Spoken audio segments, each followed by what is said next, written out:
শ্রেণী আছে যারা নাস্তিক, তারা বলে যা চোখে দেখি না তা বিশ্বাস করি না। আল্লাহ তাআলাকে তারা দেখে না, এই জন্য বিশ্বাস করে না। তারা কবরে আযাব দেখে না, এই জন্য বিশ্বাস করে না। তারা জান্নাত জাহান্নাম দেখে না, এই জন্য তারা বিশ্বাস করে না। মুহতারাম হাজিরিন, আমি যদি তাদেরকে প্রশ্ন করি, তোমরা যে বলো যা দেখো না তা বিশ্বাস করো না, তোমরা মিথ্যাবাদী, জোরে বলেন তারা কি? জোরে আওয়াজ করবেন, তারা কি? তারা 100% মিথ্যাবাদী। তারা যে বলে যা দেখি না তা বিশ্বাস করি না, এই বিষয়ের ক্ষেত্রে, এই কথা বলার ক্ষেত্রে তারা একদম মিথ্যাবাদী। কারণ হলো তারা তাদের যে বাবা মা, বাবাকে বাবা বলতেছে, মাকে মা বলতেছে, তার যখন উৎপত্তি হয় এক ফোঁটা নাপাক পানি থেকে, আস্তে আস্তে এই নাপাক পানি রক্তপিণ্ড হয়, তারপরে গোশতপিণ্ড হয়, তারপরে আস্তে আস্তে তার মধ্যে হাড্ডি গজায়, নাক চোখ কান গজায়, তারপরে 9 মাস 10 মাস পরে সে পৃথিবীতে আসে। আসার পরেও কিন্তু সে বুঝেও না, জানেও না। যখন তার উৎপত্তি শুরু হয়, তার উৎপত্তি যেদিন, ওই দিন কি সে পৃথিবীতে ছিল? আওয়াজ করবেন, ছিল না। সে পৃথিবীতে ছিলই না, তার অস্তিত্বই নেই। তার অস্তিত্ব শুরু হয়েছে এক ফোঁটা নাপাক পানি থেকে। ওই নাপাক পানিটা কার, এটা কি সে দেখেছে? আওয়াজ করবেন, দেখেছে? সে, তার চোখই নেই, পৃথিবীতে আসেনি সে। তাহলে সে দেখবে কোত্থেকে, জানবে কোত্থেকে ওই নাপাক পানিটা কার? কিন্তু বড় হওয়ার পরে যখন তার বুঝ হয়, তখন সে একজনকে বলে বাবা, একজনকে বলে মা। এটাও মানুষে যখন বলে এটা তোমার বাবা, এটা তোমার মা, তারা তোমাকে লালন পালন করে বড় করিয়েছে, তখন সে বুঝে যে আসলেই মনে হয় মা বাবা। এটা অনুমান, এটা আন্দাজ। কিন্তু সে না দেখেই সে তার বাবাকে বিশ্বাস করতেছে, মাকে বিশ্বাস করতেছে। যদি মা বাবাকে না দেখে বিশ্বাস করা যায়, তাহলে কি আল্লাহকে না দেখে বিশ্বাস করা যাবে না? আরো মিথ্যুক বললাম কেন? নাস্তিক্যবাদ যারা, তারা মিথ্যাবাদী এই জন্য তাদের শরীরে একটা আত্মা আছে। এই আত্মা যতক্ষণ থাকে, একটা জীবন্ত মানুষের শরীরে কি থাকে? একটা আত্মা থাকে। কি বলেন, ঠিক না বেঠি? এই আত্মা যতক্ষণ থাকে ততক্ষণ সে মানুষ, আর আত্মা যখন না থাকে তখন সে লাশ। জোরে বলেন তো, আত্মা কি আজ পর্যন্ত কেউ দেখেছে? তার যে রূহ, তার যে আত্মা, এটা কি আজও কেউ দেখেছে? কোনো মানুষ দেখেছে? কোনো বিজ্ঞানী দেখেছে? না। তাহলে তুমি যে বলো না দেখে, যা দেখি না তা বিশ্বাস করি না, তোমার ভিতরে যে একটা আত্মা আছে এটাও তো তুমি দেখো না, কিন্তু না দেখেই তুমি বিশ্বাস করো যে তোমার ভিতরে একটি আত্মা আছে, একটা রূহ আছে। তাহলে তুমি কিভাবে বলো যা দেখি না তা বিশ্বাস করি না? এই জন্য তুমি মিথ্যাবাদী। মুহতারাম হাজিরিন, রাহমাতুল্লাহি ওয়া বারাকাতুহু।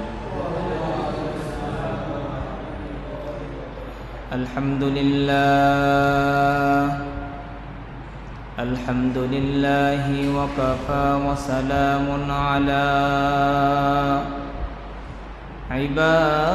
ইবাদিহিল্লাযীনা ইসতাফা। আম্মা বা'দু ফাআউযু বিল্লাহি মিনাশ শাইতানির রাজীম। বিসমিল্লাহির রহমানির রহিম। কুল হুয়াল্লাহু আহাদ, আল্লাহুস সামাদ, লাম ইয়ালিদ ওয়া লাম ইউলাদ ওয়া লাম ইয়াকুল লাহু কুফুওয়ান আহাদ।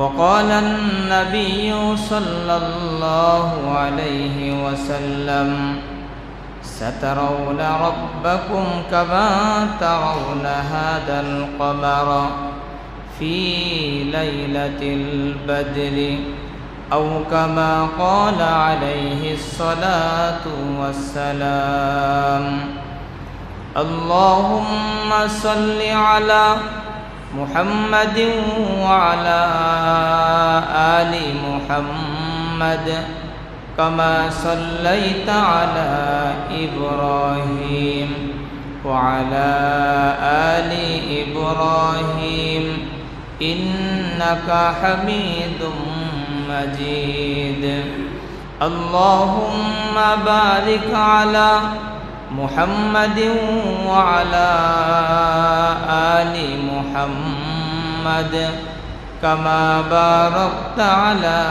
إبراهيم وعلى آل إبراهيم إنك حميد مجيد روح حسن مصطفى روح حسن مصطفى ہے ایک بحر बेकरार उसके साहिल तक कोई शीर बया पहुँचा नहीं बलगुल उला बिकमालिही कशफत दुजा बिजमालिही हसनत जमीउ खिसालिही सल्लु अलैहि व आलिहि रहे मेरे मस्कन हवाली काबा बने मेरे मदफन दियारे मदीना बलगुल उला बिकमालिही कशफत दुजा बिजमालिही हसनत जमीउ खिसालिही सल्लु अलैहि व आलिहि ज़ियारत मदीना की दिल में है तमन्ना नहीं है मेरे पास सफ़र का समाना बलगुल उला बिकमालिही कशफत दुजा बिजमालिही हसनत जमीउ खिसालिही सल्लु अलैहि व आलिहि ला इलाहा इल्लल्लाह ला इलाहा इल्लल्लाह ला इलाहा इल्लल्लाह ला इलाहा इल्लल्लाह ला इलाहा इल्लल्लाह ला इलाहा इल्लल्लाह ला इलाहा इल्लल्लाह ला इलाहा दिल जो खाली याद हक से आए जवा खानाए शैतो है वो दिल बेगुमा संग दिलज से कोलेरा पाक कून सीना बातिंग मोहब्बत चाके कून ला इलाहा इल्लल्लाह ला इलाहा इल्लल्लाह ला इलाहा इल्लल्लाह ला इलाहा इल्लल्लाह ला इलाहा इल्लल्लाह ला इलाहा इल्लल्लाह ला इलाहा हर तमन्ना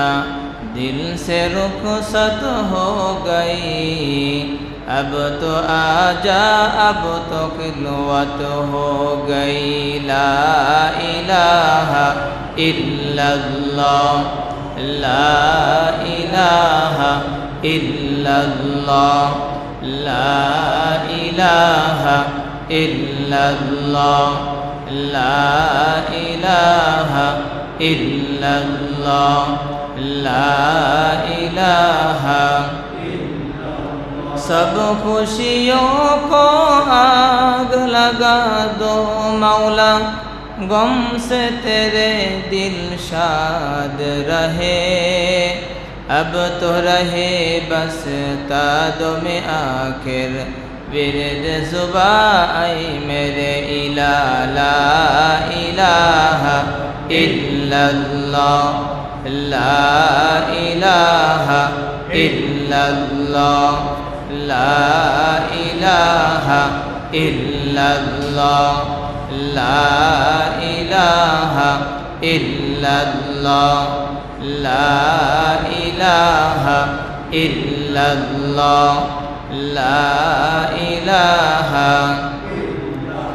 আসমান জমিন গায়রুল্লাহ, বাজার মাজার গায়রুল্লাহ, লা ইলাহা ইল্লাল্লাহ লা ইলাহা ইল্লাল্লাহ লা ইলাহা ইল্লাল্লাহ লা ইলাহা ইল্লাল্লাহ লা ইলাহা ইল্লাল্লাহ লা ইলাহা ইল্লাল্লাহ লা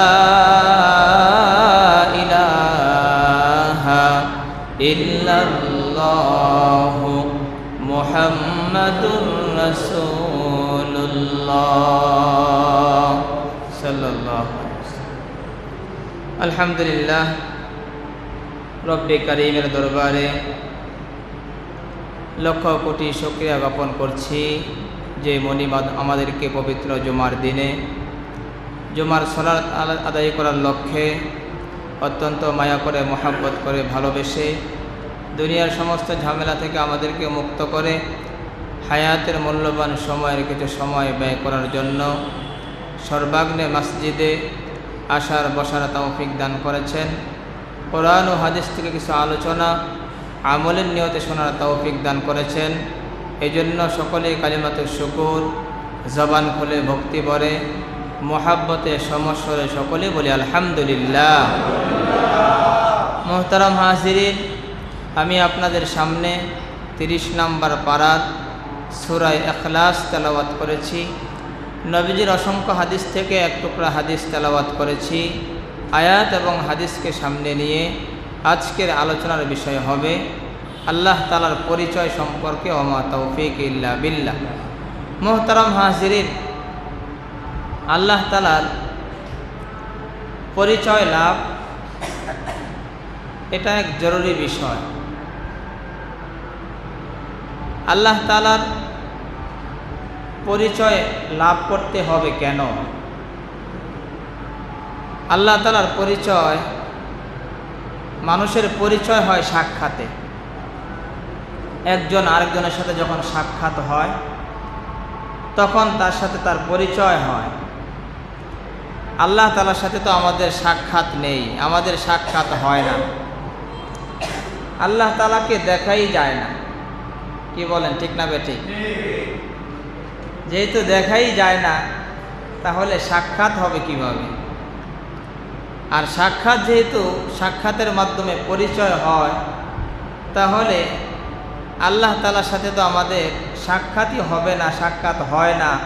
আল্লাহ তাআলা আমাদের সাথে দেখা দেন না, আমরা দেখতেও পারি না। তাহলে পরিচয়টা হবে কিভাবে?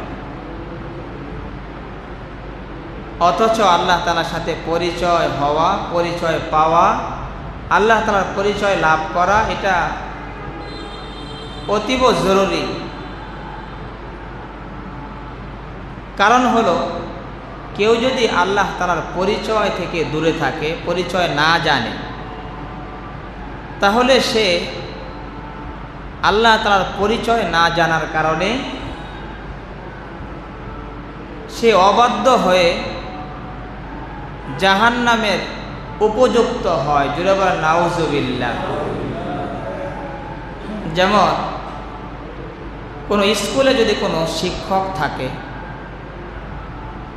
আর ওই শিক্ষক সম্পর্কে যদি ছাত্ররা জানে, শিক্ষকের গুণাগুণ সম্পর্কে, যে শিক্ষক অমুক শিক্ষক ওনার গুণ হলো যদি ছাত্ররা ভালো করে লেখাপড়া করে তাদেরকে পুরস্কৃত করেন, আর যদি লেখাপড়া ভালো করে না করেন তাহলে ওই শিক্ষক শাস্তি দেন। যদি ছাত্ররা ওই শিক্ষক সম্পর্কে জানে তাহলে ওই শিক্ষকের পড়াগুলো তারা অবহেলা করে না, ওই শিক্ষকের পড়াগুলো তারা শেখার চেষ্টা করে। কি বলেন, ঠিক না বেটে? কারণ যদি পড়া শিখতে পারে তাহলে পুরস্কার পাবে, আর যদি শিখতে না পারে, না শিখে অবহেলা করে তাহলে শাস্তি দেবে।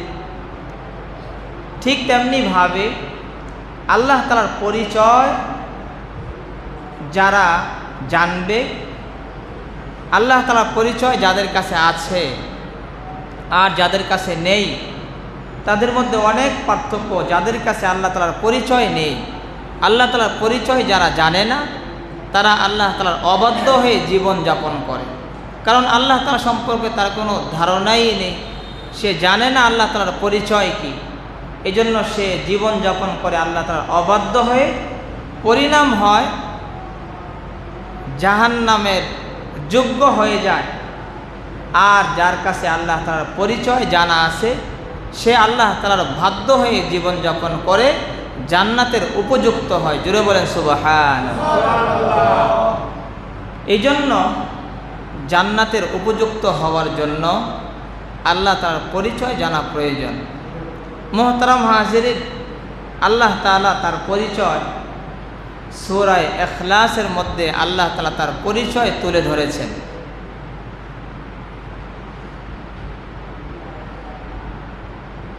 আল্লাহ তাআলা বলেন, কুল হুয়াল্লাহু আহাদ। হাবিব আমার, আপনি জানিয়ে দিন আমি একক।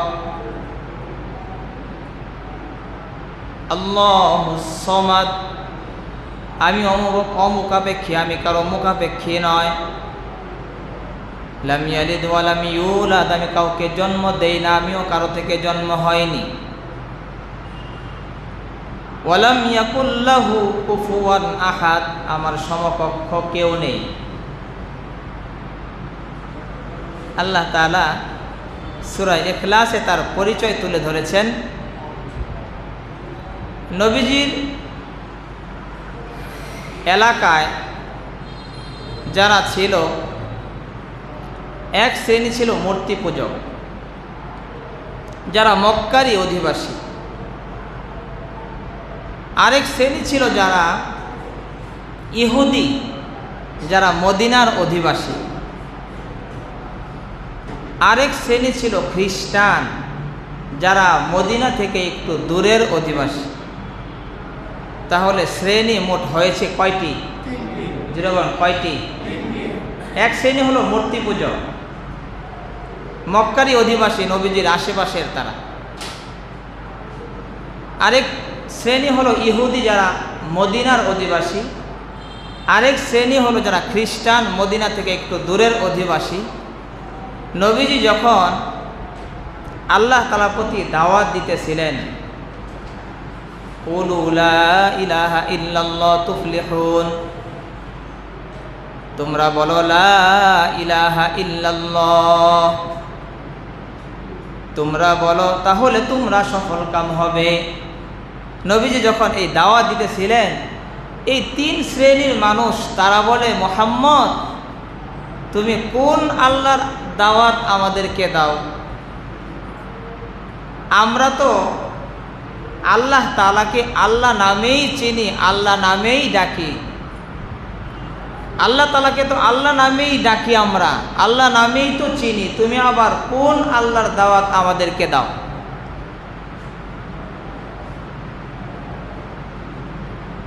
প্রথম শ্রেণী যারা মূর্তি পূজক তারা, দ্বিতীয় শ্রেণী যারা ইহুদি, তৃতীয় শ্রেণী যারা খ্রিস্টান। যারা ইহুদি ছিল, ইহুদিরা তারা হলো দ্বিত্ববাদী, দুই খোদায় বিশ্বাসী। এক খোদা হলো আল্লাহ তাআলা, আরেক খোদা হলো তাদের এক নবী ছিল, এক নবীজি ওজাইর, যার নাম, তাকেও তারা খোদা মানে। যদি বলেন নাউজুবিল্লাহ। তাইলে ওজাইর এক খোদা আর আল্লাহ তাআলা এক খোদা, এই দুই খোদায় বিশ্বাসী হলো ইহুদিরা। আর যারা খ্রিস্টান তারা তৃত্ববাদী, তারা তিন খোদায় বিশ্বাসী। এক খোদা তো আল্লাহ তাআলা, আরেক খোদা তারা বলে আল্লাহ তাআলার স্ত্রী মরিয়ম আলাইহিস সালাতু ওয়াস সালাম, আর আরেক খোদা হলো যিশু খ্রিস্ট, হযরতে ঈসা আলাইহিস সালাতু ওয়াস সালাম। এই জন্য তারা তিন খোদায় বিশ্বাসী, তৃত্ববাদী। আর আরেক শ্রেণী যারা মূর্তি পূজক, তাদের বড় বড় খোদা হলো ৬০টি। জুড়ে বলেন কয়টি? বড় বড় খোদা ৬০টি। আর তাদের ছোট ছোট আরো অনেক খোদা, প্রায় ৩৩ কোটি। কত কোটি? ৩৩ কোটি খোদা। মূর্তি পূজকদের বড় খোদা ৬০টি, আর অন্যান্য সব মিলে ৩৩ কোটি খোদা তাদের। তাহলে এক শ্রেণীর হলো দুই খোদা, আরেক শ্রেণীর হলো তিন খোদা, আরেক শ্রেণীর হলো ৬০টি বড় বড়, আর ছোট ছোট হলো ৩৩ কোটি। এই তিন শ্রেণীর মানুষ যখন নবীজিকে প্রশ্ন করলেন যে তুমি আবার কোন খোদার দাওয়াত দাও? আমরা তো আল্লাহর যে দাওয়াত দিতেছ, যে আল্লাহর প্রতি ঈমান আনতে বলতেছ, আমরা লা ইলাহা ইল্লাল্লাহ বলতে বলতেছ, আমরা তো আল্লাহকে আল্লাহ নামেই জানি। এই সম্পর্কে আল্লাহ তাআলা কোরআনে কারিমের মধ্যে বলেন, ওয়ালা ইন সাআলতাহুম মান খালাকাস সামাওয়াতি ওয়াল আরদা লা ইয়াকুলুন্নাল্লাহ। ওগো হাবিব আমার, আপনি যদি তাদেরকে জিজ্ঞাসা করেন মান খালাকাস সামাওয়াতি ওয়াল আরদ, আসমান জমিনের সৃষ্টিকর্তা কে, আপনি যদি তাদেরকে জিজ্ঞাসা করেন লা ইয়াকুলুন্নাল্লাহ, তারা তিন শ্রেণীর মানুষ সকলেই তারা বলবে এই আসমান জমিনের সৃষ্টিকর্তা আল্লাহ। আল্লাহ তাআলা বলেন আপনি যদি তাদেরকে জিজ্ঞাসা করেন আসমান জমিন কে বানিয়েছে, কে সৃষ্টি করেছে, যদি জিজ্ঞাসা করেন লা ইয়াকুলুন্নাল্লাহ, এই তিন শ্রেণীর মানুষগুলো বলবে আল্লাহ। তাহলে তারা তো আল্লাহ তাআলাকে বিশ্বাস করে, আল্লাহ তাআলাকে মানে। কি বলেন, ঠিক না বেঠিক? জিজ্ঞাসা করলে যদি আল্লাহ বলে, আল্লাহ তাআলা আয়াত নাজিল করলেন, ওগো হাবিব আমার, তারা প্রশ্ন করে কোন আল্লাহর প্রতি তুমি আমাদেরকে দাওয়াত দাও? আমরা তো আল্লাহকে আল্লাহ নামে মানি। আল্লাহ তাআলা আয়াত নাজিল করে বললেন, মুহাম্মদ হাবিব আমার বলে দাও তোমরা যে আল্লাহ মানো, আমি সে আল্লাহ মানি না। তোমাদের আল্লাহ মানার মাঝে আর আমার আল্লাহ মানার মাঝে অনেক তফাৎ, পার্থক্য। তোমরা দ্বিত্ববাদী আল্লাহ মানো, তোমরা তৃত্ববাদী আল্লাহ মানো, তোমরা ৩৩ কোটি ৬০ আল্লাহ মানো। কিন্তু হাবিব আমার আপনি বলে দিন কুল হুয়াল্লাহু আহাদ, আমি যে আল্লাহ মানি ওই আল্লাহ এত আল্লাহ নয়, ওই আল্লাহ হলেন একক। সুবহানাল্লাহ। তোমাদের আল্লাহ মানা আর আমার আল্লাহ মানার মাঝে অনেক পার্থক্য। আমার আল্লাহ হলো একজন আর তোমাদের আল্লাহ হলো অনেকজন। এই জন্য জানতে চাও কোন আল্লাহর প্রতি দাওয়াত দেই? এক আল্লাহর প্রতি এবং একত্ববাদের প্রতি দাওয়াত দেই। জুড়ে বলেন সুবহান। চতুর্থ দল হলো মুসলমান, যাদের দ্বিত্ববাদী আর তৃত্ববাদী আর বহুত্ববাদী খোদা নয়, বরং মুসলমানদের হলো একত্ববাদী খোদা। যদি বলেন কিবাদী? একত্ববাদী খোদা হলো মুসলমানের। মুহতারাম হাজিরিন, আল্লাহ তাআলা বান্দার সাথে দেখা দেয় না। আমরা আমাদের রবকে আমরা দেখি না। আল্লাহ তাআলা দেখা দেয় না কেন? আমরা আমাদের মালিককে দেখি না কেন? উনি দেখা দেননি কেন? মুহতারাম হাজিরিন, এই প্রশ্নের জবাব হলো যে আল্লাহ তাআলা আমাদের উপকারের জন্যই, আমাদের লাভের জন্যই আল্লাহ তাআলা দেখা দেন না। জোরে বলেন সুবহানাল্লাহ। আমাদের লাভ হলো না দেখে বিশ্বাস করার নাম হলো ঈমান। জোরে বলেন, না দেখে বিশ্বাস করার নাম ঈমান। যদি দেখেই বিশ্বাস করতে হয় তাহলে তো আর ঈমান হলো না, এই ঈমান তো কবুল হবে না। না দেখে বিশ্বাস করার নাম হলো ঈমান। আর না দেখে যারা বিশ্বাস করে আল্লাহ তাআলার বাধ্য হবে, মানবে, তার আনুগত্য করবে, তার ঈমানই কবুল হবে। আমাদের ঈমান যেন কবুল হয়, এই জন্যই আল্লাহ তাআলা আমাদের সাথে দেখা দেন না। মুহতারাম হাজিরিন, প্রশ্ন জাগে, যে জিনিস দেখা যায় না এটা বিশ্বাস করি কিভাবে? চোখে তো দেখা যায় না, তাহলে বিশ্বাস কিভাবে করি? বিশ্বাস কিভাবে করব? যেমন এক শ্রেণী বলে, যারা নাস্তিক্যবাদ, তারা বলে যা চোখে দেখি না তা বিশ্বাস করি না। কি বলেন, আছে না নাই? সবাই বলেন আছে না নাই? এক শ্রেণী আছে যারা নাস্তিক, তারা বলে যা চোখে দেখি না তা বিশ্বাস করি না। আল্লাহ তাআলাকে তারা দেখে না, এই জন্য বিশ্বাস করে না। তারা কবরে আযাব দেখে না, এই জন্য বিশ্বাস করে না। তারা জান্নাত জাহান্নাম দেখে না, এই জন্য তারা বিশ্বাস করে না। মুহতারাম হাজিরিন, আমি যদি তাদেরকে প্রশ্ন করি, তোমরা যে বলো যা দেখো না তা বিশ্বাস করো না, তোমরা মিথ্যাবাদী। জোরে বলেন তারা কি? জোরে আওয়াজ করবেন, তারা কি? তারা 100% মিথ্যাবাদী। তারা যে বলে যা দেখি না তা বিশ্বাস করি না, এই বিষয়ের ক্ষেত্রে, এই কথা বলার ক্ষেত্রে তারা একদম মিথ্যাবাদী।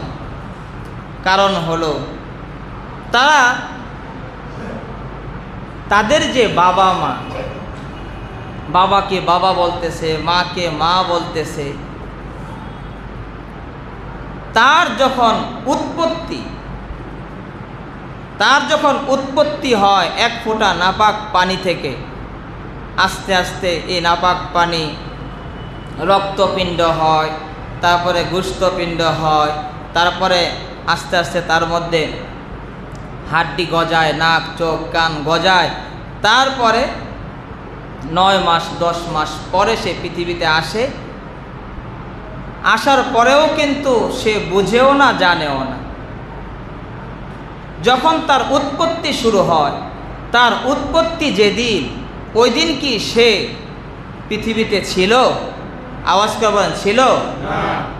সে পৃথিবীতে ছিলই না, তার অস্তিত্বই নেই। তার অস্তিত্ব শুরু হয়েছে এক ফোঁটা নাপাক পানি থেকে। ওই নাপাক পানিটা কার? এটা কি সে দেখেছে? আওয়াজ করবেন, দেখেছে? সে, তার চোখই নেই, পৃথিবীতে আসে নেই সে। তাহলে সে দেখবে কোত্থেকে, জানবে কোত্থেকে ওই নাপাক পানিটা কার? কিন্তু বড় হওয়ার পরে যখন তার বুঝ হয়, তখন সে একজনকে বলে বাবা, একজনকে বলে মা। এটাও মানুষে যখন বলে এটা তোমার বাবা, এটা তোমার মা, তারা তোমাকে লালন পালন করে বড় করিয়েছে, তখন সে বুঝে যে আসলেই মনে হয় মা বাবা। এটা অনুমান, এটা আন্দাজ। কিন্তু সে না দেখেই সে তার বাবাকে বিশ্বাস করতেছে, মাকে বিশ্বাস করতেছে। যদি মা বাবাকে না দেখে বিশ্বাস করা যায়, তাহলে কি আল্লাহকে না দেখে বিশ্বাস করা যাবে না? আরো মিথ্যুক বললাম কেন? নাস্তিক্যবাদ যারা, তারা মিথ্যাবাদী এই জন্য তাদের শরীরে একটা আত্মা আছে, এই আত্মা যতক্ষণ থাকে, একটা জীবন্ত মানুষের শরীরে কি থাকে? একটা আত্মা থাকে। কি বলেন, ঠিক না বেঠি? এই আত্মা যতক্ষণ থাকে ততক্ষণ সে মানুষ, আর আত্মা যখন না থাকে তখন সে লাশ। জোরে বলেন তো, আত্মা কি আজ পর্যন্ত কেউ দেখেছে? তার যে রূহ, তার যে আত্মা, এটা কি আজও কেউ দেখেছে? কোনো মানুষ দেখেছে? কোনো বিজ্ঞানী দেখেছে? না। তাহলে তুমি যে বলো না দেখে, যা দেখি না তা বিশ্বাস করি না, তোমার ভিতরে যে একটা আত্মা আছে এটাও তো তুমি দেখো না, কিন্তু না দেখেই তুমি বিশ্বাস করো যে তোমার ভিতরে একটি আত্মা আছে, একটা রূহ আছে। তাহলে তুমি কিভাবে বলো যা দেখি না তা বিশ্বাস করি না? এই জন্য তুমি মিথ্যাবাদী। মোহতারাম হাজিরিন, আল্লামা রুমি রহমতুল্লাহি আলাইহি বলেন,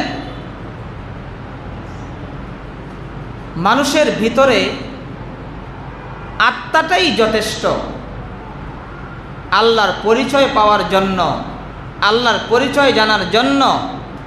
তার ভিতরের আত্মাটাই যথেষ্ট। সে আত্মাকে না দেখে যেমন বিশ্বাস করতেছে, ঠিক আল্লাহকেও না দেখে বিশ্বাস করতে কোনো সমস্যা নেই। মুহতারাম হাজিরিন, একটা মানুষের ভিতরে আত্মা আছে না নাই, এটার নিদর্শন কি? এটার আলামত কি? এটার নিদর্শন হলো যতক্ষণ তার চোখ কাজ করে, যতক্ষণ তার হাত কাজ করে, যতক্ষণ তার পা কাজ করে, তার নাক কাজ করে, কান কাজ করে, ব্রেন কাজ করে, ততক্ষণ পর্যন্ত নিদর্শন হলো যে তার ভিতরে আত্মা আছে। এটা হলো আলামত।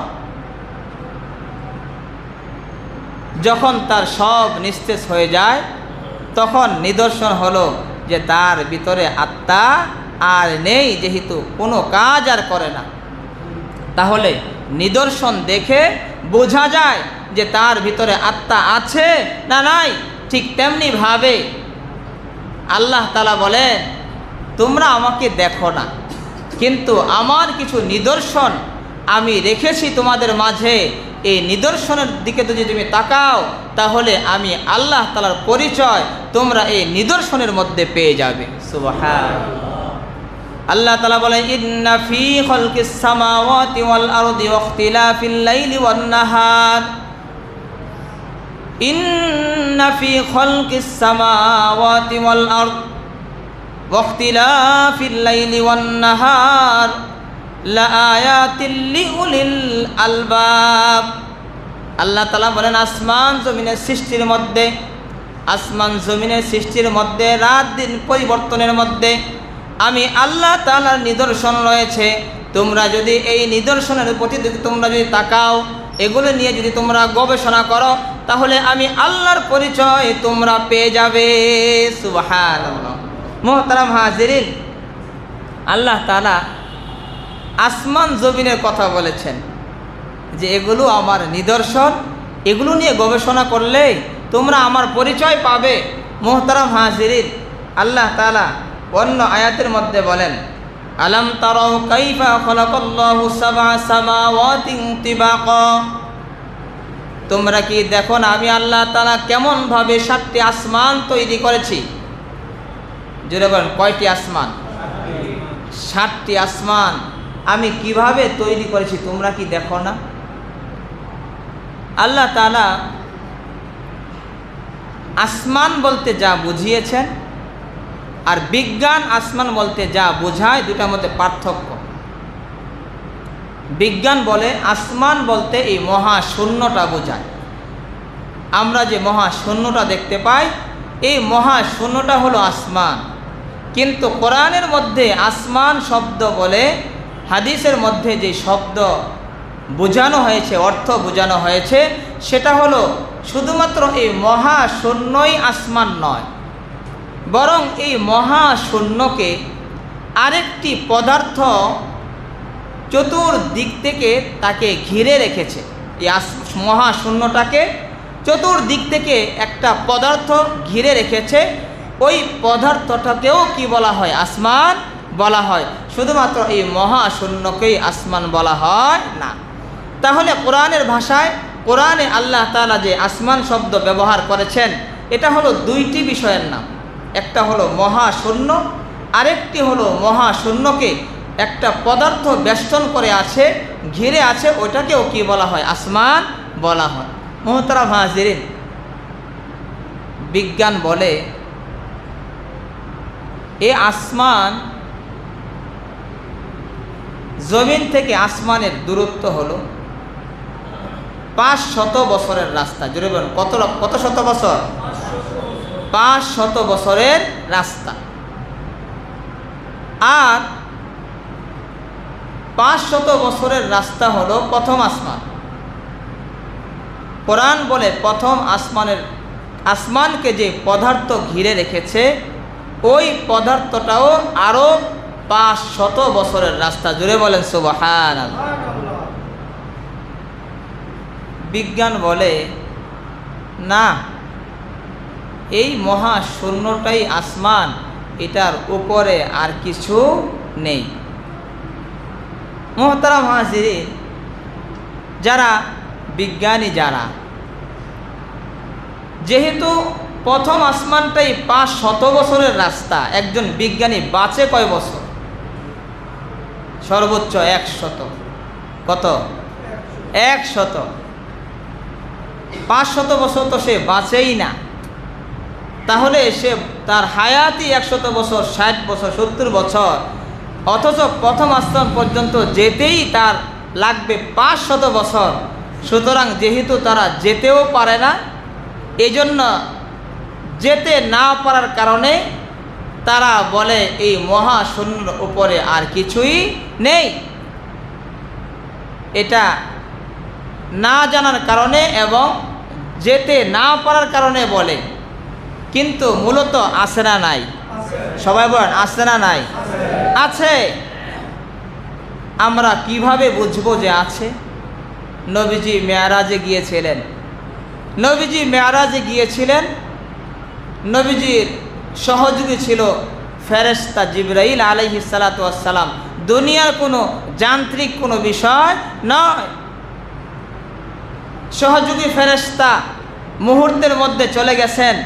আবার সেখানে শুধুমাত্র মহাশূন্যের পরে যে আসমান পদার্থ, এটাই নয়, এটার মধ্যে প্রবেশের আবার দরজাও আছে। জিবরাইল আলাইহিস সালাতু ওয়াস সালাম যখন করাঘাত নাড়লেন, ফেরেশতা বলেন, মান আনতা, আপনি কে? বলে, আনা জিবরাইল। মান মাকা, আপনার সাথে কাকে নিয়ে এসেছেন? আপনার সাথে কে? হুয়া মুহাম্মদ, সে মুহাম্মদ। বলে, তাকে কি উপরে ঢোকার পারমিশন আছে? আপনি যে তাকে সাথে করে নিয়ে এসেছেন, সে কি ভিতরে ঢোকার পারমিশন আছে? জিবরাইল আমিন বলে, শুধু পারমিশন নয়, আজকে আল্লাহ তাআলার বিশেষ মেহমান হিসাবে তাকে দাওয়াত করা হয়েছে। সুবহানাল্লাহ। শুধু পারমিশন নয়, সে আজকে বিশেষ মেহমান, আল্লাহ তাআলার বিশেষ মেহমান হিসাবে দাওয়াত করা হয়েছে। তখন দরজা খুলে দেওয়া হয়। মুহতারাম হাজিরিন, তাহলে বোঝা যায় শুধু আসমান আছে তা নয়, আসমানে প্রবেশের দরজাও আছে, আবার সেখানে দরজায় একজন দারোয়ানও আছে। এভাবে একটি নয়, 7টি আসমান, মহাশূন্য এবং মহাশূন্যের উপরে একটি আবরণ দিয়ে আল্লাহ তাআলা ঢেকে রেখেছেন। এভাবে 7টি আবরণ, 7টি আসমান, মোট 350 বছর লাগবে, 3500 বছর লাগবে মহাশূন্য পার হতে, আর 3500 বছর লাগবে পদার্থ পার হতে, মোট 7000 বছর। বলেন কত হাজার? কোনো বিজ্ঞানী তো সে প্রথম আসমান যাবে দূরের কথা, মহাশূন্যই পার হওয়ার সময় তার কাছে নেই। এই জন্য সে বলে না, এই মহাশূন্যর পরে আর কিছু নেই। মুহতারাম হাজিরিন, তাদের গবেষণা হলো এই মহাশূন্য থেকে আমরা যে সূর্যটি দেখতে পাই, এই সূর্যটি হলো এই পৃথিবী থেকে 13 লক্ষ গুণ বড়। কত লক্ষ গুণ বড়? পৃথিবী থেকে ছোট না, পৃথিবী থেকে 13 লক্ষ গুণ বড়। সবাই বলেন 13 লক্ষ গুণ। পৃথিবী থেকে 13 লক্ষ গুণ বড় হলো সূর্য। দেখতে দেখা যায় এতটুকু, যত বড় আর যত দূরে তত দেখা যায় ছোট। কি বলেন, ঠিক না বেঠিক? আমরা যে বিমান দেখি, দেখা যায় খেলনার এক হাত একটা বিমান উপর দিয়ে যাইতেছে, নামলে কি এক হাত? সবাই বলেন এক হাত, 100 হাতেরও বেশি। মুহতারাম হাজিরিন, যত দূরে তত বড়। আল্লাহ তাআলা বলেন আসমান জমিন উপরে চিন্তা করো, আমার পরিচয় পাবে। আসমান নিয়ে চিন্তা করো, আর আসমানের মধ্যে দুটি জিনিস লাগিয়ে দিয়েছি। আল্লাহ তাআলা বলেন ওয়াজআলাল কমারা ফীহিন্না নূরান ওয়াজআলাশ শামসা সিরাজা। আসমানের দিকে তাকাও, তাকিয়ে দেখো একটা বাতি জ্বালিয়ে দিয়েছি পৃথিবীর অন্ধকারকে দূর করার জন্য, আর আরেকটি জ্যোতি জ্বালিয়ে দিয়েছি রাত্রিবেলার অন্ধকার দূর করার জন্য। সুবহানাল্লাহ। একটা বাতি লাগিয়ে দিয়েছি, আরেকটি জ্যোতি লাগিয়ে দিয়েছি। দেখো, বিজ্ঞান বলে বাতিটি হলো 13 লক্ষ গুণ বড়, অন্ধকার দূর করার জন্য লাগিয়েছেন পৃথিবী। এখন এই 13 লক্ষ গুণ বড় সূর্যটা যদি চলার পথে, এটা তো প্রতিদিন চলে, চন্দ্রও চলে সূর্যও চলে, চলার পথে যদি দুইটা অ্যাক্সিডেন্ট হয়ে যদি 13 লক্ষ টুকরা হয়, সূর্যটা 13 লক্ষ গুণ বড়, তো যদি 13 লক্ষ টুকরা হয় আর এক টুকরা যদি পৃথিবীর মধ্যে পড়ে, তাহলে পৃথিবী থাকবে তো? সবাই বলেন থাকবে তো? সব মানুষ থাকবে তো? 13 লক্ষ গুণ বড়, 13 টুকরা হয়, 13 লক্ষ টুকরা যদি হয় সূর্যটা, 13 লক্ষ টুকরা, আর এক টুকরা যদি পৃথিবীতে পড়ে, তাহলে এই পৃথিবীতে আর কেউ বেঁচে থাকবে না। দুনিয়ার মধ্যে গাড়ি চলে, আবার ড্রাইভার আছে, আবার ট্রাফিক দাঁড়ানো আছে, আবার কত রেল লাইনের পাশে কত কিছু দেওয়া, তারপরেও চলার পথে ধাক্কা লাগে কি লাগে না? একটার সাথে একটা ঘর্ষণ হয় কি হয় না? তাহলে দুনিয়ায় আপনার এত কিছুর পরেও, ড্রাইভার থাকার পরেও যদি একটার সাথে একটা ঘর্ষণ হয়, তাহলে যে সূর্যটা চলতেছে, চন্দ্রটা চলতেছে, এটার মধ্যে কোনো ঘর্ষণ হয় না, এটা কি কেউ চালায় না, কেউ নিয়ন্ত্রণ করে না। কি বলেন, করে কি করে না? আল্লাহ তাআলা বলেন যালিকা তাকদীরুল আজিজিল আলিম। এই সূর্য চন্দ্র যা কিছু দেখো, এসবগুলো একটা মহাপরাক্রমশালী, একজন মহাপরাক্রমশালী জ্ঞানী একজন এই সবগুলোকে নিয়ন্ত্রণ করে। সুবহানাল্লাহ। নিয়ন্ত্রক আছে না নাই? নিয়ন্ত্রক কে? আল্লাহ। মুহতারাম হাজিরিন, আল্লাহ তাআলা বলেন এগুলো তুমি দেখো, তাহলে বুঝবা যে একজন নিয়ন্ত্রক আছে, একজন আল্লাহ আছে। শুধু আসমানে নয়, আল্লাহ তাআলা বলেন জমিনের মধ্যেও তাকাও, জমিনের মধ্যেও একটু তাকিয়ে দেখো। জমিনের মধ্যেও যদি তাকাও, তাহলে তুমি দেখতে পারবে, বুঝতে পারবে যে একজন আল্লাহ তাআলা আছে, বেশি দূরে নয়। যদি তুমি একটি গাভীর দিকেও তাকাও, গাভীর মাঝেও তুমি আল্লাহর পরিচয় পাবে। দেখো তাকিয়ে, গাভীটা ঘাস খায়। জুড়ে বলেন কি খায়? আরো জোরে বলেন কি খায়? ঘাস খায়। এই ঘাস খাওয়ার পরে ঘাসটি 4টি জিনিস হয়। একটি হয় গোবর, একটি হয় প্রস্রাব, একটি হয় রক্ত, আরেকটি হয় দুধ। জুড়ে বলেন খেয়েছে কয়টি জিনিস? আওয়াজ করবেন কয়টি? খেয়েছে মাত্র একটি জিনিস, ঘাস। কিন্তু এই ঘাস থেকে 4টি জিনিস হয়ে গেল। গোবর হয়, প্রস্রাব হয়, রক্ত হয়, আবার দুধ হয়। আবার আল্লাহ তাআলা এই 4টির জন্য 4টি রাস্তা রেখেছেন। গোবরের জন্য একটি রাস্তা, প্রস্রাবের জন্য একটি রাস্তা, রক্তের জন্য একটি রাস্তা, রক্ত দিয়ে চলাচল করে, আর দুধের জন্য একটি রাস্তা। যদি ডিসিপ্লিন যদি না থাকতো, কেউ যদি রক্ষা না করত, তাহলে যদি এই দুধ যেখান দিয়ে বের হয়, একটু সামান্য যদি গোবর এদিক দিয়ে মিলে বের হতো, তাহলে কি খাওয়ার আর উপযুক্ত থাকতো? জীবন থাকতো? তাহলে কি বোঝা যায়? এগুলোর নিয়ন্ত্রক একজন আছে না নাই?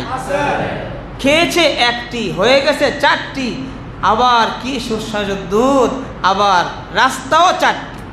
শুধু তাই নয়, আল্লাহ তাআলা বলেন জমিনের মধ্যে মুরগির দিকেও যদি তাকাও তাহলেও আমার পরিচয় পাবে যে মুরগিকেও একজনে চালায়। মুরগি প্রথমে ডিম পাড়ে, ডিম পাড়ার পরে আবার তাপ দেয়, তাপ দেওয়ার পরে বাচ্চা হয়, বাচ্চা হওয়ার পরে এবার মুরগি শুধু অপেক্ষায় থাকে কখন বাচ্চাটা পরিপূরক হয়। বাচ্চা পরিপূরক হওয়ার অপেক্ষায় থাকে, আর যখন পরিপূরক হয় তখন সে তার ঠোঁট দিয়ে তার ডিমটাকে ছিদ্র করে। আবার কোন জায়গায়? যেদিক দিয়ে পা ওই দিকে নয়, যেদিকে তার দেহ ওই দিকে নয়, যেদিক দিয়ে তার নাক, মুখ, চোখ, ঠোঁট ওই দিকে সে একটা ছিদ্র করে। আবার ছিদ্রটা শুধু করে তা নয়, সঠিক সময়ে করে। যদি আগে করে তাহলেও বাচ্চাটা মারা যাবে, আর যদি সময় পার হয়ে যাওয়ার পরে করে তাহলেও বাচ্চাটা মারা যাবে। একদম সঠিক সময়ে যখন সে পরিপূরক হয়, এখন ভাঙ্গা প্রয়োজন, ঠিক সেই সময় সে একটা ছিদ্র করে দেয়। মোহতারাম হাজিরিন, বলেন তো মুরগির কাছে কোনো এক্সরে মেশিন আছে? তো এক্সরে মেশিন আছে, কিন্তু কোনো মেশিন নেই, যন্ত্র নেই, কোনো যান্ত্রিক বিষয়ও নেই। কিন্তু মুরগি কিভাবে বুঝতে পারলো এখনই সঠিক সময়, এখনই এই জায়গায় ছিদ্র করতে হবে, আগেও নয় পরেও নয়? মোহতারাম হাজিরিন, তাহলে বোঝা গেল এই মুরগিকে চালানেওয়ালা একজন আছে। কি বলেন, ঠিক না ঠিক? এই চালানেওয়ালা কে? আল্লাহ, একজন নিয়ন্ত্রক আছে। শুধু কি তাই, আমাদের দেহের দিকে যদি আমরা তাকাই, আমরাও তো জমিনের, দেহের দিকে তাকালে একটা হাড় আল্লাহ তাআলা ফিট করে দিয়েছেন। এই হাড়ের কাজ হলো রক্ত চাপ দিয়ে সারা শরীরের মধ্যে এটাকে ছড়িয়ে দেওয়া, চাপ দিয়ে রক্তকে ছড়িয়ে দেয় সারা গায়ের মধ্যে। এই রক্তগুলো আবার পুরাতন হয়, রক্তের মধ্যে আবার ময়লা জমে। এই ময়লা পরিষ্কার করার জন্য আল্লাহ তাআলা একটা যন্ত্র আবিষ্কার করেছেন। জোরে বলেন সুবহান। হাড়ে রক্তকে চাপ দিয়ে ময়লা রক্তটাকে ফুসফুসের মধ্যে নিয়ে রেখে দেয়। জোরে বলেন, কোথায় রেখে দেয়? ফুসফুসের মধ্যে নিয়ে চাপ দিয়ে সে ফুসফুসের মধ্যে রক্তটাকে রেখে দেয়। এবার ফুসফুসের মধ্যে রক্ত বসে বসে অপেক্ষা করে যে কখন আমাকে পবিত্র করবে, কখন আমাকে পবিত্র করবে। আল্লাহ তাআলা পবিত্র রক্ত পবিত্র করার, ময়লাকে রিফাইনিং করার একটা সাবান তৈরি করেছেন। সাবানের মাধ্যমে যেমন কাপড় থেকে ময়লা দূর হয়ে যায়, ঠিক আল্লাহ তাআলাও এই রক্তের ময়লা দূর করার জন্য পৃথিবীর মধ্যে একটি সাবান রেখেছেন। সেই সাবানের নাম হলো অক্সিজেন। জুড়ে বলেন সুবহান। অক্সিজেন যখন ফুসফুসের মধ্যে যায়, অক্সিজেন লাগার সঙ্গে সঙ্গে দূষিত রক্তগুলো, ময়লাযুক্ত রক্তগুলো একবারে পবিত্র হয়ে পরিষ্কার হয়ে যায়। সুবহানাল্লাহ। তাহলে রক্ত পরিষ্কার করা এবং চাপ দিয়ে ফুসফুসে নেওয়ার একজন নিয়ন্ত্রক আছে না নাই? ঘুমানোর পরে, আচ্ছা আপনি যখন সবল, যখন সুস্থ, জাগ্রত, তখন না আপনি ইচ্ছা করে এভাবে টানলেন। কিন্তু যখন আপনি মৃত, যখন আপনি ঘুমিয়ে পড়েন, আপনাকে সজাগ করলেও খবর নেই। কি বলেন, এমন ঘুম মানুষ ঘুমায় কি না? আছে না নাই? ডাকলেও জাগ্রত হয় না। যখন আপনি ঘুমিয়ে পড়েন মৃত, তখন এই যে ভিতরে নিতেছে বের করতেছে, নিতেছে বের করতেছে, এটা কি এমনি এমনি না একজন আছে নেওয়ার জন্য? আছে না নাই? তিনি কে? আল্লাহ। মুহতারাম হাজির, আল্লাহ তাআলা বলেন আমার নিদর্শন রেখে দিয়েছি, তুমি আমার পরিচয় আমাকে দেখো না ঠিক, কিন্তু আমার পরিচয় পাওয়ার জন্য নিদর্শন রেখে দিয়েছি। আমার নিদর্শন থেকে তোমরা আমাকে দেখে নাও। হাবিবে কিবরিয়া নবী বলেন তোমরা দেখো না, কিন্তু একদিন দেখবে। হাবিবে কিবরিয়া নবী বলেন সাতারাউনা রাব্বাকুম, তোমরা তোমাদের রবকে দেখবে। কামা তারাউনা হাদাল বাদরা, যেমন ভাবে তোমরা তারকাকে দেখো। কামা তারাউনা হাদাল কমার ফি লাইলাতিল বাদরি, হাবিবে কিবরিয়া নবী বলেন, তোমরাও আল্লাহ তাআলাকে একদিন দেখবে, যেমনভাবে তোমরা চন্দ্রিমা রাত্রে, পূর্ণিমার রাতে তোমরা চাঁদকে দেখো। তোমাদের চাঁদকে দেখতে যেমন কোনো ধাক্কা ধাক্কির প্রয়োজন হয় না, ভিড়াভিড়ির কোনো প্রয়োজন হয় না, পূর্ণিমার চাঁদ যেমন তোমরা ভিড় ছাড়া, ধাক্কা ধাক্কি ছাড়া যেমন স্পষ্টভাবে তোমরা দেখো, একদিন তোমরা তোমাদের রবকে আরো স্পষ্ট করে দেখতে পাবে। সুবহানাল্লাহ। এখন দেখো না, কিন্তু একদিন তোমরা দেখবে। কখন দেখব? আমরা দেখব আল্লাহ তাআলা জান্নাতীদেরকে ডাক দিয়ে বলবেন, হে জান্নাতীরা, আল্লাহ তাআলা সালাম দেবেন, আসসালামু আলাইকুম ইয়া আহলাল জান্নাহ। জান্নাতীবাসীদেরকে আল্লাহ তাআলা সালাম দিবেন, সালাম দিয়ে বলবেন, হাল ওয়াজাদতুম মা ওয়াদা রাব্বুকুম হাক্কান। হে আমার বান্দারা, তোমাদের সাথে যা ওয়াদা করা হয়েছিল সব কি তোমরা পেয়েছ? জান্নাতের মধ্যে সব কি তোমরা পেয়েছ? দুই দলে বিভক্ত হয়ে যাবে। একদল বলবে, আল্লাহ যা যা ওয়াদা করেছেন আমরা সব পেয়েছি, একটু আমরা কম পাই নাই। জুড়ে বলেন সুবহানাল্লাহ। আরেক দল বলবে, আল্লাহ না না, যা ওয়াদা করেছেন সব পাই নাই, যা যা ওয়াদা করেছেন সব আমরা পাই নাই। একদল বলবে, ওয়াজাদনা মা ওয়াদা রাব্বুনা হাক্কান, আমাদের রব আমাদের সাথে যা ওয়াদা করেছে আমরা পেয়েছি। আরেক দল উলামায়ে কেরাম বলবে, না না, আপনি যা ওয়াদা করেছেন সব কিছু আমরা পাই নাই। আল্লাহ তাআলা বলবেন, তোমরা কি পাও নাই বলো?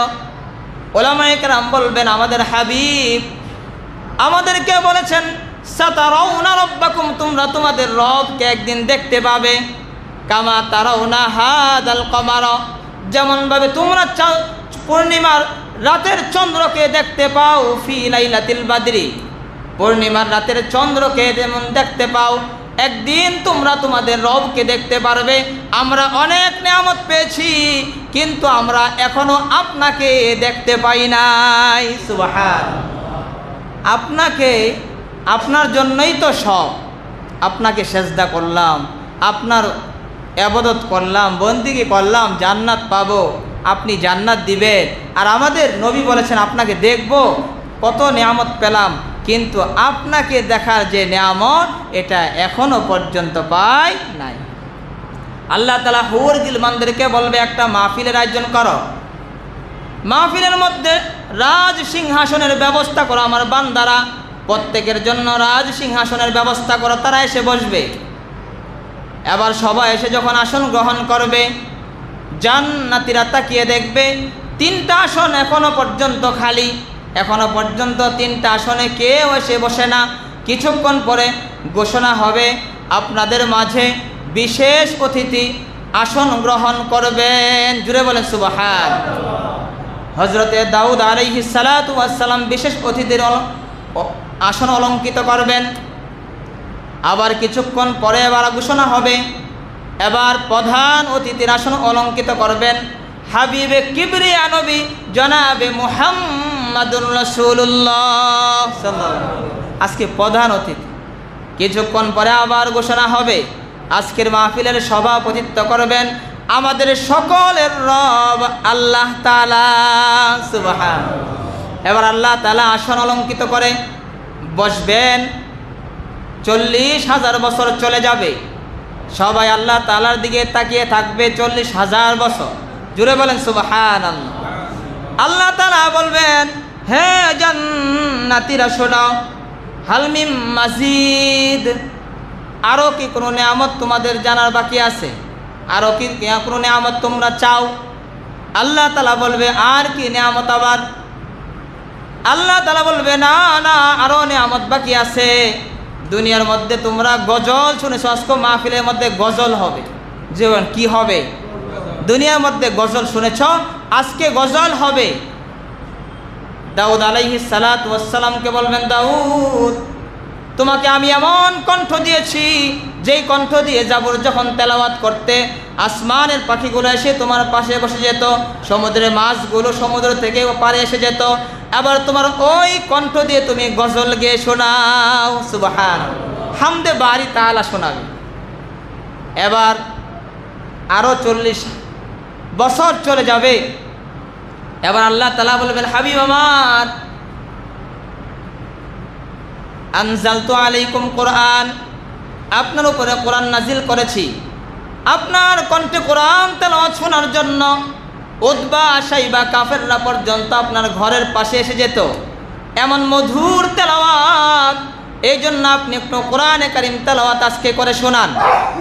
হাবিবে কিবরিয়া নবী সূরা মুলক তেলাওয়াত করে শোনাবে, 500 বছর চলে যাবে।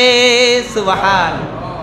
আল্লাহ তাআলা বলবেন, হাবিব আমার, কোরআন আপনার উপরে নাজিল করেছি, কিন্তু কোরআন তো আমার, কোরআন হলো কালামুল্লাহ, কোরআন মানে হলো আমি আল্লাহ তাআলার কথা, আমি আল্লাহ তাআলার জবানে।